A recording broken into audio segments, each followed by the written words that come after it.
dalam rumah sakit jamur. Oh, di dalam rumah sakit banyak jamur katanya. Banyak orang bule tinggal di Indonesia nggak bisa bahasa Indonesia. Betul sekali itu. Berapa lama sesudah tinggal di Indonesia kamu bisa bahasa Indonesia, bisa berkomunikasi dalam bahasa Indonesia? 3 bulan. Kita berlomba. Siapa yang akan menang? Wuhuu! Wuhuu! Wuhuu! Tarararat! Tarararat! Wuhuu! Iya! Belok kiri. Iya! Oh my god, look at you. Wuhuu!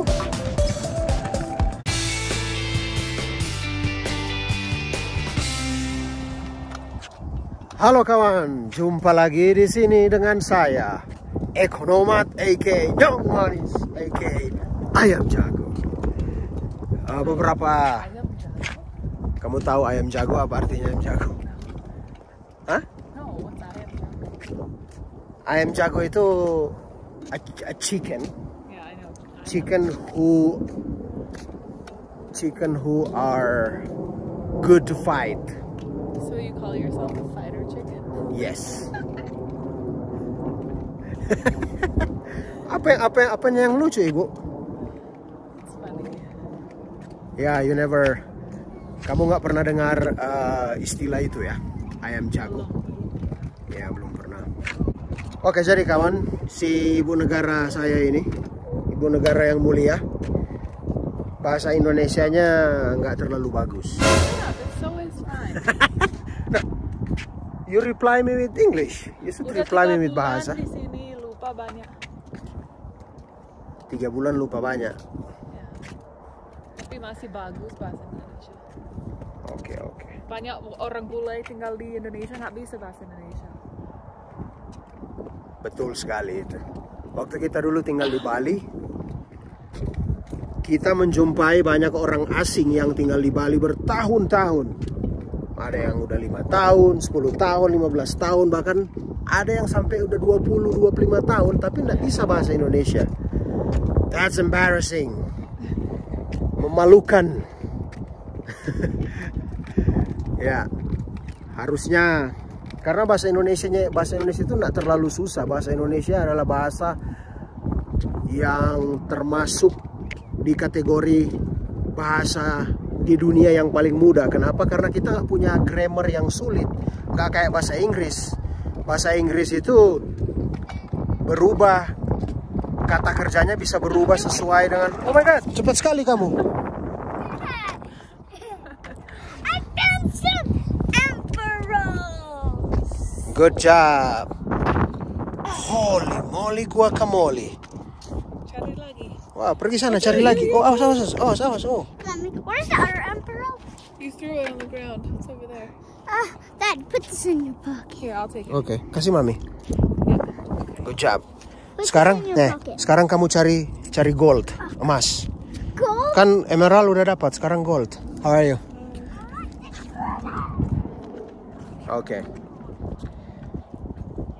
Oke, kita tadi ngomong soal bahasa Indonesia ya. Jadi bahasa Indonesia itu termasuk bahasa yang paling mudah di dunia.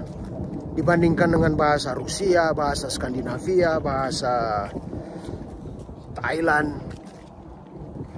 Yang grammarnya bahasa Spanyol yang grammarnya sulit. Bahasa Indonesia itu grammarnya paling gampang karena kata kerjanya nggak berubah.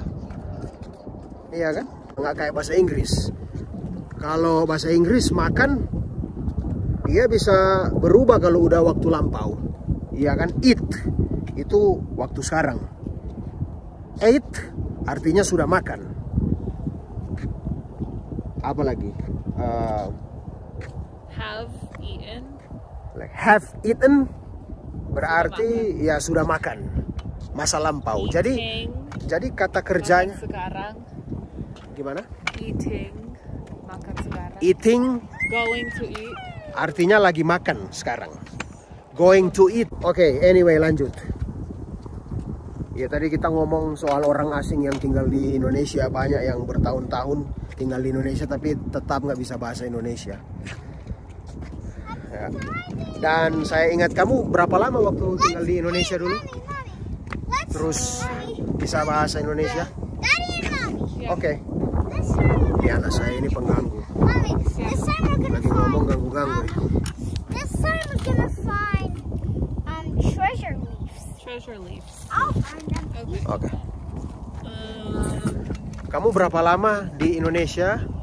Memakan waktu berapa lama sampai akhirnya bisa setidaknya bisa berkomunikasi dalam bahasa Indonesia? 3 bulan. Found that. 3 bulan. I found a treasure leaf. Apa itu? Wow, treasure A leaf. treasure leaf. Oh my god, bisa dijual itu jadi duit? Bisa nggak? Ya, hancur dia. Ya. That's really Oh god, it's gonna be messy in my pocket. sorry. Okay, let's continue. Mommy has to sit down. Mami mau cari tempat duduk luar. Mami mau cari tempat duduk luar ya. Capek Mami. And I'll find more silver coins. Oke. Jadi berapa lama sesudah tinggal di Indonesia kamu bisa bahasa Indonesia, bisa berkomunikasi dalam bahasa Indonesia? 3 bulan. Bayangin itu. Dalam waktu 3 bulan dia udah bisa berkomunikasi dalam bahasa Indonesia waktu dulu tinggal di Bali. Dan waktu itu Mommy, look. kamu belajar bahasa Indonesia sempat kursus atau gimana dulu? Tinggal di Bali, waktu tinggal di Bali. tinggal di ibu bapak kamu. Itu kursus. Tinggal di keluarga. Iya. Kalian dengar itu? Dia belajar bahasa Indonesia waktu tinggal dengan bapak ibu saya di Indonesia. Jadi itulah ruang kelas kursusnya untuk belajar bahasa Indonesia. Jadi nggak pernah ke tempat kursus bahasa formal. Dia bagus banget. Kamu bahasa apa lagi kamu bisa? Spanyol. Bahasa apa? Spanyol. Bahasa apa? Spanyol. Spanyol. Kenapa kamu bisa bahasa Spanyol? Karena tinggal di Spanyol. 3 Tinggal di tahun. Spanyol ya? 3 tahun. 3 tahun di Spanyol ya? Tapi Spanyol susah. Bahasa kamu berapa lama tinggal di Spanyol sampai akhirnya bisa berkomunikasi dalam bahasa Spanyol? 1 tahun. 1 tahun. Tapi kursus. Bayangin. Dan kursus. Ya. Bayangin itu. Bahasa Spanyol memang lebih susah. Grammarnya, adjektifnya, segala macam aturan formula bahasa Spanyol itu memang susah. Butuh waktu lama dibandingkan dengan bahasa Indonesia. Dan rata-rata orang asing yang saya jumpai di Indonesia mengakui itu bahwa bahasa Indonesia itu termasuk bahasa yang paling gampang di dunia. Jadi kalau ada orang asing yang tinggal di Indonesia dalam jangka waktu yang cukup lama dan tidak bisa berbahasa Indonesia, wah itu Tapi keterlaluan. mungkin orang ini tinggal di Bali. Mungkin orang di luar Bali lebih cepat bisa bahasa Indonesia. Karena banyak orang di Bali, banyak orang di Indonesia dari Bali bisa Daddy, look. bahasa Inggris. Gimana itu? Mungkin Iya ya. orang bule tinggal di Bali nggak bisa bahasa Indonesia, tapi orang tinggal di luar Bali bisa bahasa Indonesia. Maksudnya orang asing, Ya. bule, Mhm. bule yang tinggal di luar Bali Ya. bisa berbahasa. Oke, masuk akal. Oke. Stick. Oh wow, Should we just go sit right itu pedang itu ada magic? Daddy, look. Ya, punya magic nggak pedang itu? there? I'm going to sit down. Oke, Mami, ayo kita ke tempat duduk di sana. Oh, ya anyway, kawan-kawan, ini udah masuk musim dingin. Ini adalah tempat yang sama pada waktu video yang awal kita bahas soal apa yang membuat istri saya khususnya senang di Amerika. Ini tempat yang sama. Dan di video yang awal dulu itu masih bagus pohon-pohonnya, masih rimbun. Tapi sekarang udah kelihatan kering sekelilingnya, sekeliling tempat ini udah kelihatan kering. Kalau saya mutar kameranya, seperti yang kalian lihat, udah kering karena udah masuk musim dingin. Jadi daun-daun di pepohonan udah berguguran semuanya.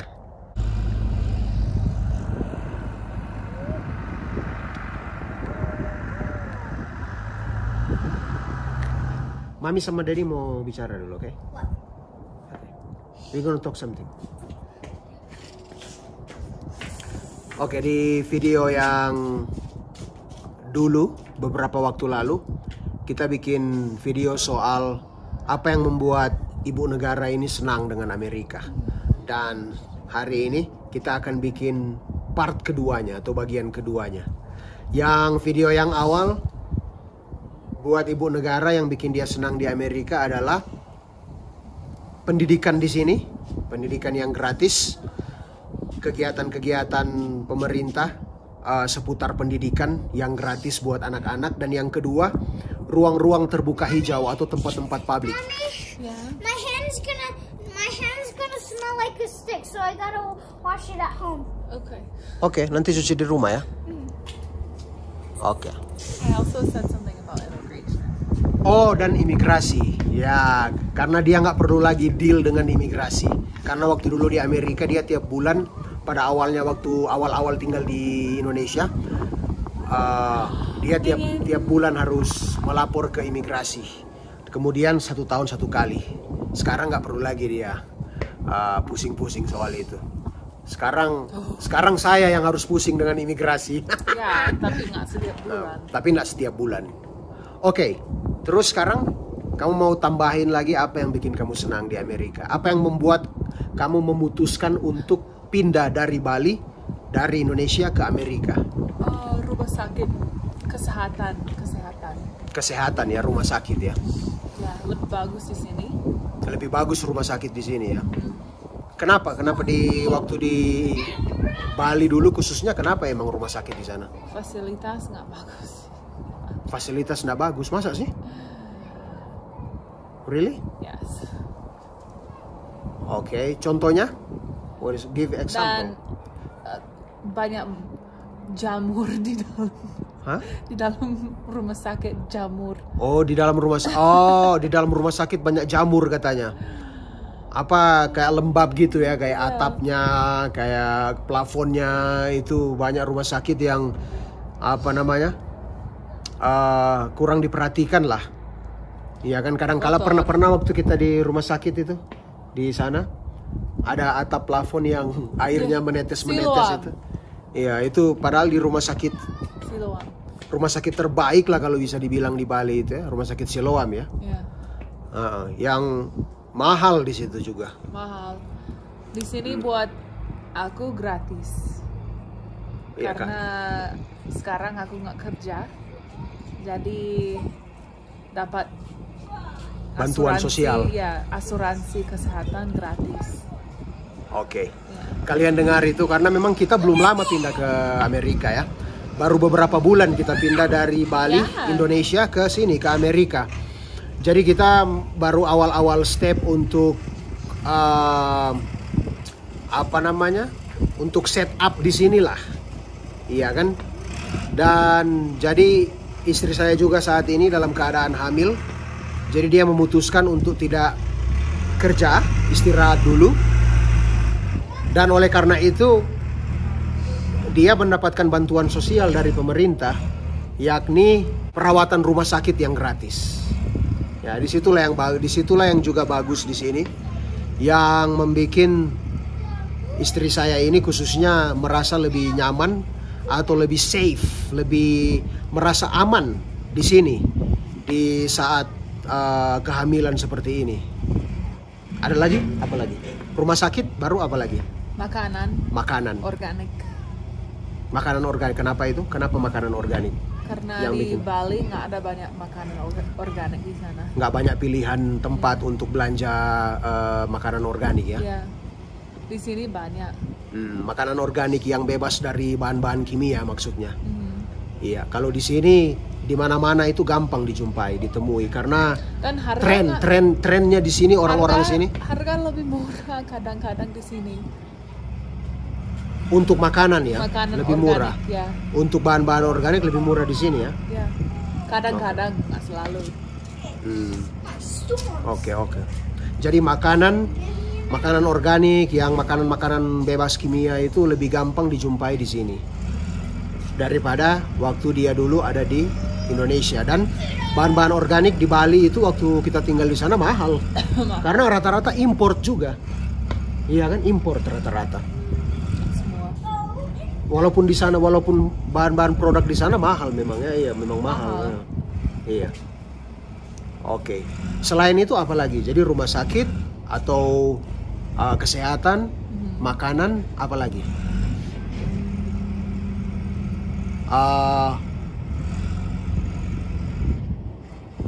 Apa lagi?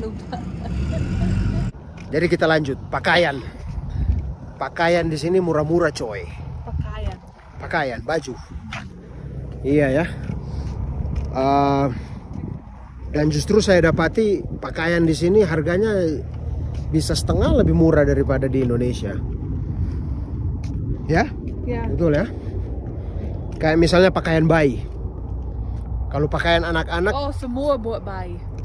pakaian anak-anak di Indonesia, kalau mau yang kualitas yang bagus, oke, anggaplah kita ke H&M ya. Di Indonesia itu pakaian-pakaian anak-anak mahal-mahal, bahkan lebih mahal daripada pakaian orang dewasa.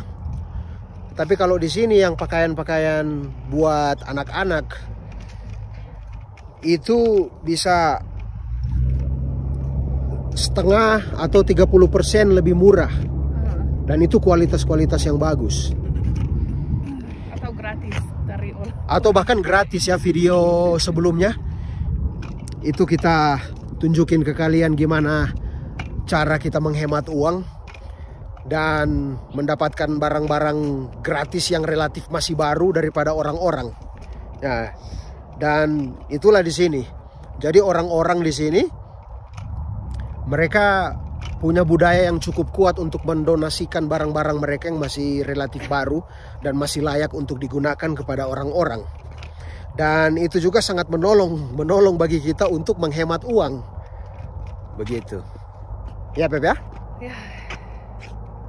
Jadi mungkin itu aja dulu ya. Ya. Itu aja hal-hal yang membuat ibu negara saya yang mulia secara khusus senang tinggal di Amerika.